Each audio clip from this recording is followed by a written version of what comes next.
Talvez você tenha feito constantemente estas perguntas. Onde posso encontrar refúgio num mundo cheio de conflitos? Ou, como e onde posso encontrar força para vencer nesse mundo que oferece tantas derrotas? Acompanhe agora com o pastor Edson Bruno mais um programa Encontro com a Palavra.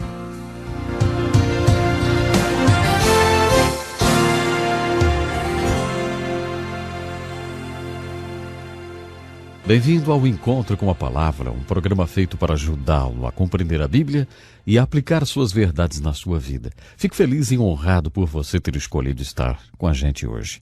Se você puder, convide outras pessoas para se juntarem a nós nesses estudos. No Salmo 119, versículo 160, temos um relato sobre as Escrituras que diz o seguinte: As tuas palavras são em tudo verdade, desde o princípio. Isso quer dizer que quando viermos até as Escrituras procurando pela verdade, devemos procurar pela verdade plena.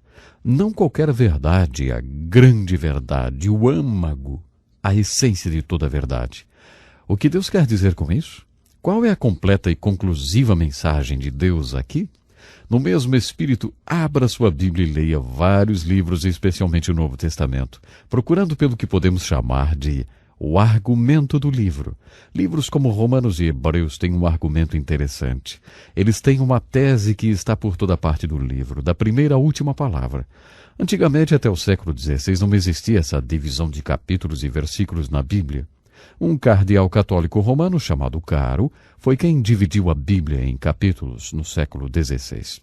Isso significa, como você já deve ter notado, que o apóstolo Paulo nunca ouviu falar em 1 Coríntios capítulo 10, verso 13, porque quando ele escreveu a carta de Corinto, ele não sabia que ela seria dividida em capítulos e versículos séculos mais tarde. Às vezes os capítulos e versículos são muito úteis e convenientes, mas às vezes eles podem quebrar a sua linha de raciocínio e fazer com que você perca a verdade que o autor do livro está tentando mostrar. Por isso, tente encontrar o argumento do livro. Sempre considere o contexto das passagens da Escritura.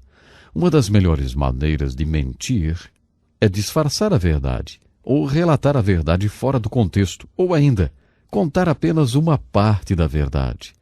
Mudando o contexto das Escrituras, você pode usá-las para provar qualquer coisa que quiser, qualquer ponto de vista. Por isso, sempre considere o contexto de uma passagem das Escrituras. Todas essas informações que eu estou compartilhando com você sobre a Bíblia podem abrir o seu entendimento. E eu também estou orando para que você possa entrar na Palavra de Deus e deixar a Palavra de Deus entrar em você. Sabe, eu gostaria agora de começar o estudo do primeiro livro da Bíblia, o livro de Gênesis. O livro de Gênesis fala sobre o começo. A palavra Gênesis, o nome desse livro é como a palavra genética. Tem a ver com o início. Porque Deus começa a Bíblia, falando do início, da origem das coisas. No livro de Gênesis, Deus nos fala de muitas coisas como elas eram, porque Ele quer que nós compreendamos as coisas como elas são. Eu acredito que Jesus nos dá a chave do livro de Gênesis. Em Mateus capítulo 19, as pessoas vieram até Jesus e perguntaram sobre o casamento. Quando eles fizeram essas perguntas, Jesus disse: Olha, se vocês quiserem entender o casamento como ele é, volte e estude o casamento como ele era. Vá até Moisés ou Gênesis e faça a pergunta: qual era a intenção de Deus quando criou o homem e a mulher? Estudem o casamento como ele era no princípio, disse Jesus, e vocês vão entender o casamento como ele é. Para mim, essa é a chave do livro de Gênesis.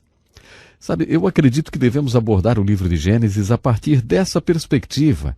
Assunto após assunto é discutido no livro de Gênesis, mostrando como era no princípio.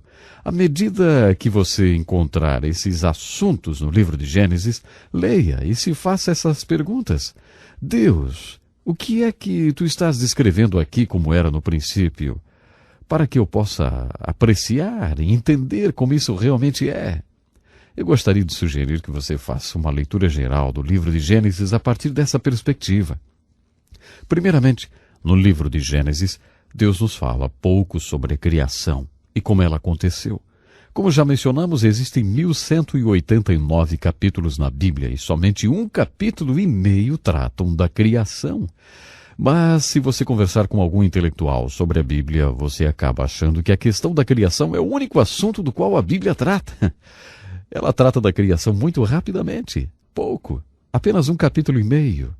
Mas por que, afinal, a Bíblia fala sobre a criação? Por que Deus nos conta um pouquinho sobre a criação?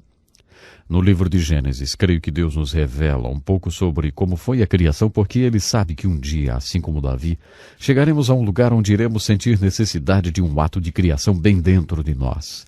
Davi falhou miseravelmente e quando ele fez isso, ele orou assim: cria em mim um coração novo, ó Senhor, e renova o meu espírito.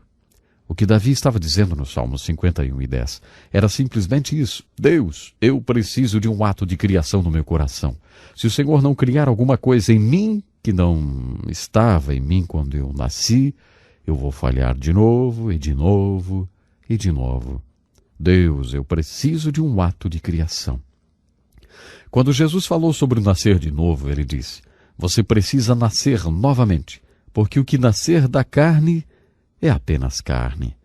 Quando os apóstolos comentaram sobre o ensinamento de Jesus sobre nascer de novo, eles chamaram essa essência de criação. Quem estiver em Jesus Cristo, nova criatura é, as coisas velhas já passaram. Eis que tudo se fez novo. Deus fez um ato de criação no coração do homem que nasceu de novo. Essa é a criação como ela é. Quando finalmente percebemos que precisamos desse ato de criação, eu acredito que Deus quer que saibamos que somente Ele pode fazer isso e que devemos nos voltar para Ele em busca desse ato de criação. Deus quer que nós entendamos o conflito das relações entre as nações, por exemplo. Ele quer que entendamos o conflito como ele é de fato. Por isso o capítulo 4 do livro de Gênesis fala sobre o conflito como ele era no princípio. Do capítulo 6 ao 9 de Gênesis, Deus fala sobre a catástrofe como ela era no princípio. Então entenderemos a catástrofe como ela é hoje. Deus destruiu o mundo inteiro. Isso foi chamado de dilúvio. Nos capítulos 6 a 9 encontramos a história de Noé e o dilúvio.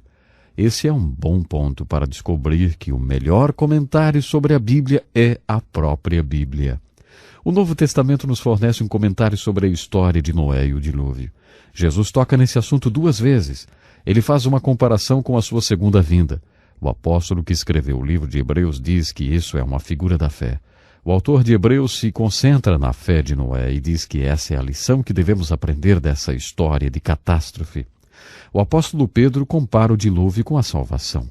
Ele diz que Noé abria a arca para as pessoas e dizia: você pode entrar nessa arca e ser salvo. Esse é um grande símbolo daquilo que chamamos hoje de salvação. Quando lemos sobre Noé e o dilúvio, estamos lendo sobre a catástrofe como ela era no princípio. Faça-se essa pergunta: o que é que está sendo descrito aqui? O que é que Deus quer que eu entenda com isso? Eu creio que você verá a aplicação dessa história na sua vida. No livro de Gênesis temos também a aliança entre Deus e o homem. É o fenômeno de Deus vindo até o homem para fazer uma aliança. Isso acontece ao longo de toda a Bíblia. Quando Jesus encontra os apóstolos, ele diz: siga-me, e eu o farei, siga-me. Essa é a sua parte. Eu o farei. Essa é a minha parte. Isso é uma aliança, um acordo. Deus faz alianças assim com a gente. Esse é o significado da expressão Velho Testamento, a antiga aliança, e da expressão Novo Testamento, que significa a nova aliança. A velha aliança é: creia em mim quando eu digo que vou fazer algo a respeito da separação entre o homem e Deus, porque Jesus está vindo. A nova aliança é: creia em mim quando eu digo que fiz algo a respeito da separação entre o homem e Deus, porque Jesus veio. Deus quer que entremos em uma aliança de fé com Ele. Uma aliança como ela era no princípio, pois assim poderemos entender a aliança como ela é. Isso aparece no livro de Gênesis capítulo 9, no fim da história do dilúvio. No 11º capítulo de Gênesis temos uma história muito interessante. Vemos os homens se reunindo. Deus olha para baixo e diz: olha aqueles perversos se juntando, unindo suas tecnologias e seus cérebros, achando que se estiverem unidos não há nada que não possam realizar. Então Deus disse: acho que vou acabar com isso. Então ele desce e destrói tudo. Na história da Torre de Babel, o que Deus está tentando nos mostrar? Acho que ele está nos mostrando algo muito significativo. Parece que por séculos Deus esteve impedindo o homem de se unir e expandir sua tecnologia. Deus deliberadamente confundiu todos eles. Ele dividiu as línguas para que não fosse possível a comunicação. Não é interessante que agora, no século XXI, parece que Deus tirou o pé do freio e permitiu que o homem se unisse novamente? Sabe, comunicação, transportes e tecnologia, isso tem unido o mundo inteiro. Não há quase nada que o homem não esteja fazendo com a tecnologia. Hoje ele tem o poder para destruir a si mesmo, resultado da união dos cérebros. Na Universidade de Princeton, durante a Segunda Guerra Mundial, um grupo de pessoas das mais inteligentes do mundo se juntou para fabricar a bomba atômica. Agora, a tecnologia humana realmente resultou em algumas coisas fenomenais. É interessante quando voltamos ao livro de Gênesis. Quando o homem começou a se unir, Deus disse, espere aí, tem algumas coisas que eu quero fazer primeiro. Ele então enviou Abraão, e daí temos aquele período de 2000 anos da história. Então, mais tarde, Deus parece estar tirando o pé do freio e dizendo, tudo bem, vá em frente, juntem-se, façam o que quiserem. Será possível que o mundo gire para cima ou para baixo, dependendo da nossa filosofia, porque Deus permitiu que o homem se juntasse? O que Deus nos diz no 11º capítulo de Gênesis? Quando lemos Gênesis capítulo 12, encontramos 3 personagens, Abraão, Jacó e José. Deus nos diz muita coisa através do estudo dos personagens. Deus quer que entendamos a fé. A fé é muito, muito importante. Por isso Deus nos conta a história de um homem chamado Abraão. Deus queria que entendêssemos o que chamamos hoje de crise de identidade. Por isso ele nos contou a história de Jacó. Deus queria que soubéssemos que Ele está no comando e que Ele é soberano nas circunstâncias de nossa vida. Por isso Ele nos contou a história de José. Bem, essa é uma visão geral do livro de Gênesis. Quando você estiver lendo o livro de Gênesis, procure observar as coisas como elas eram no princípio. Toda vez que você encontrar o livro de Gênesis descrevendo alguma coisa como ela era no princípio, pergunte-se, o que Deus está me dizendo agora? O que é que Deus quer que eu saiba? Por que ele me falou sobre isso no livro de Gênesis? Agora estamos realmente começando o nosso estudo da Bíblia. Eu gostaria de desafiá-lo a fazer 3 coisas. Primeiro, tenha certeza de não perder nossas aulas e peça sua cópia da apostila de estudos. A segunda coisa é convidar seus amigos e sua família para participar desse importante estudo. Finalmente, comece agora, se você ainda não começou, a ler o livro de Gênesis. E lembre-se de fazer as seguintes perguntas. O que isso quer dizer? E o que isso significa para mim? Ou, o que Deus quer que eu faça com o que eu estou aprendendo? Pense nisso e até o nosso próximo programa. Que lição importantíssima. Obrigado, Pastor Edson Bruno. Prezado ouvinte, coloque em prática o que você ouviu aqui. Sem dúvida, sua vida será grandemente abençoada. Este é um estudo escrito pelo Dr. Dick Woodward, na voz do Pastor Edson Bruno. Escreva-nos e solicite o material. Nosso endereço é Encontro com a Palavra, Caixa Postal 2011, CEP 89201-970, Joinville, Santa Catarina. Até o nosso próximo Encontro com a Palavra.